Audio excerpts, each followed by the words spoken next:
Our key concept of price action that any trader will learn at the beginning of their journey, whether it be from baby pips or other sources, is the concept of market structure. If we're seeing price putting in a series of higher highs and higher lows in succession, we can frame that we're in a bull trend. And if we're seeing a series of lower lows and lower highs in succession, we can say that we're in a bearish trend. Now, the importance of this concept really resonates from a multi-time frame analysis perspective to truly understand if we are in a pullback phase or an impulsive phase when we're framing up trades on the lower time frame.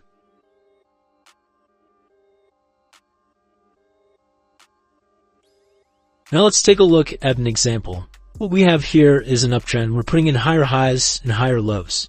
Now let's imagine that this red arrow is the daily chart, and that's clearly putting in a higher high, a higher low, a higher high, a higher low, a higher high. Now if we're looking at, say, the 1 hour chart, which we'll use as these white structure lines, what we can see is as price is creating this overall daily impulsive leg, we're putting in a series of higher highs and higher lows. Now once the daily chart begins to pull back to form the higher low, what we'll begin to see is market structure changing on the hourly chart. We're going to start seeing a series of lower lows and lower highs.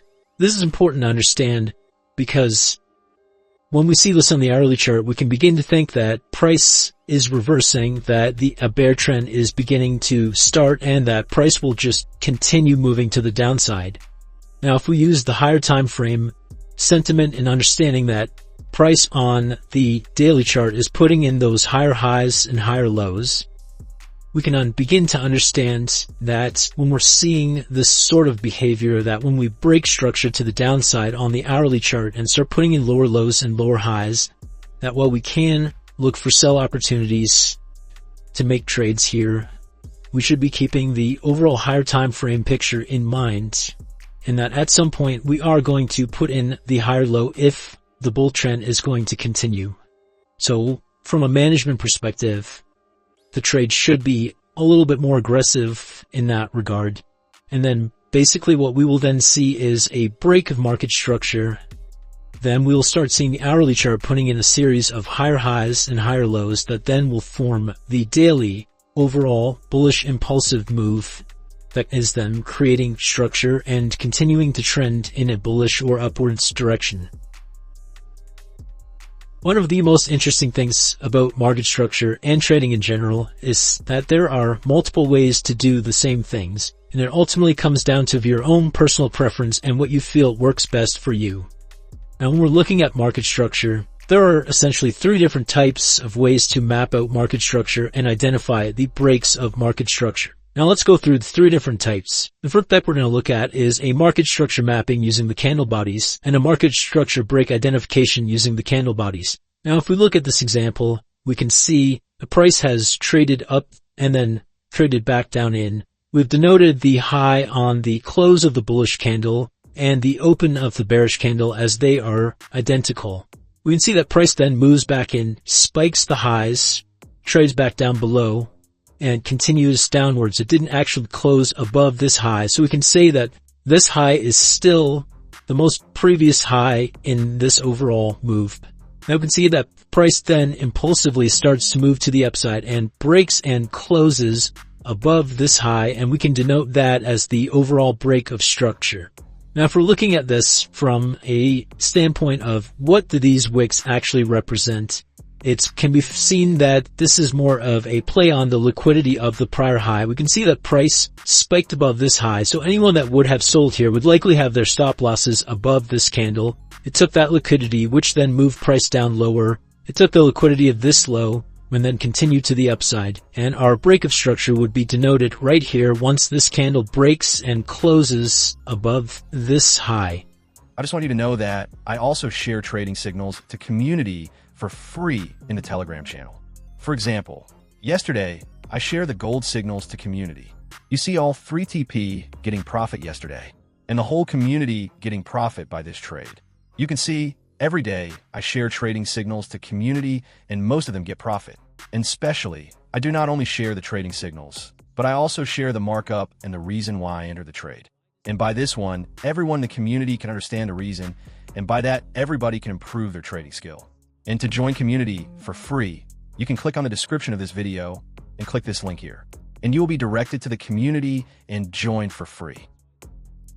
Now, if we look at the second example, we're going to be identifying and mapping up structure using candle wicks, and we'll be identifying the market structure breaks with candle bodies. So similar to example 1, we can see we have this up move, and we have this high candle, which is a swing high because this high is lower than this high and this high is lower than this high.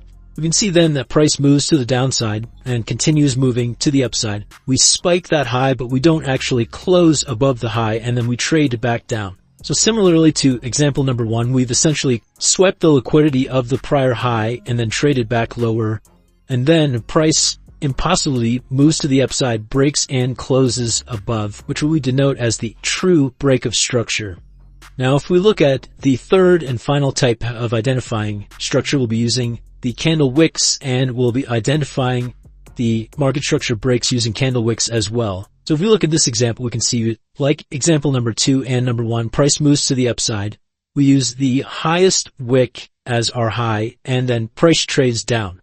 What we can see then is price then spikes the high, which we would denote as a higher high in this overall structure because this high is higher than this high. And then what we can see is price then begins to trade lower. It breaks the prior low, which then forms a lower low. So our lower high would be this particular area right here. So when price then moves to the upside and possibly breaking above this high, we would denote that this is the higher high. So when we're comparing this version to the previous two, we can see that this one factors in all of the subtle movements of liquidity that are happening within this overall trading range. Now, I think the biggest thing to stress is that whichever method that you choose is ultimately up to what makes the most sense to you, and I cannot stress how important it is to consistently apply that method across. You can't be using method number 1 one day, then method number 2 another day, then method number 3 another day, and expecting for things to work. But with that said, mapping out market structure and identifying breaks of market structure is really just a framework of how we view trades and how we're setting up to understand an overall sentiment of the market. So for example, if we see prices making higher highs and higher lows, it would make sense to be entering buy positions. And if price is making lower lows and lower highs, we could be wanting to take sell positions. So we'd be trading in that direction, but we're not actually trading the market structure in its true form. We're going to be focusing more on order blocks, inefficiency, and Wyckoff. So basically, the market structure is just that overall framework to understand where momentum is likely to occur and which direction that we're ultimately trading in so that we can frame our trades in the highest and most probabilistic manner possible. And what we can see amongst all three is they're all very similar in nature. They all come to the same endpoint, saying that price is moving upwards. We break structure and we're creating higher highs. The only clear delineation between the first two is the body versus the wick, but the market structure break is both dependent on a breaking close above structure with body. Now, one key thing to note when we're looking at TradingView data, broker data, is that from one brokerage to another, or one data feed that you're using on TradingView, for instance, Owanda versus FXCM, what you'll notice is wicks will differ. And why does that happen? So each broker uses different data feeds, which has access to slightly different liquidity pools and fills. So essentially, when you are trading with a brokerage, your spreads tend to increase or decrease depending on volatility and market conditions. And you can usually see that on a chart in the form of wicks. But if you're comparing the overall price action between one data provider and another, the one thing that generally speaking remains very true are the candle bodies, which is why method 1 has relevance. You'll see a little bit of a difference when you're mapping out wicks. If you're looking at one broker, this wick may be in the place that it's denoted, but on another broker, it might be actually above here, which is why when you're looking at method number 3, you can get a lot of differences from brokerage to brokerage. And another thing to note on method number 3 is this can be confusing if you're not understanding what's truly happening on the bigger picture, because as you can see, we are in an uptrend till this point, and then we start in a downtrend. And if you're not careful, you might be trying to look for the lower high to essentially catch the lower low. So regardless of which method that you are choosing, you always have to ask yourself, what happens after we break strip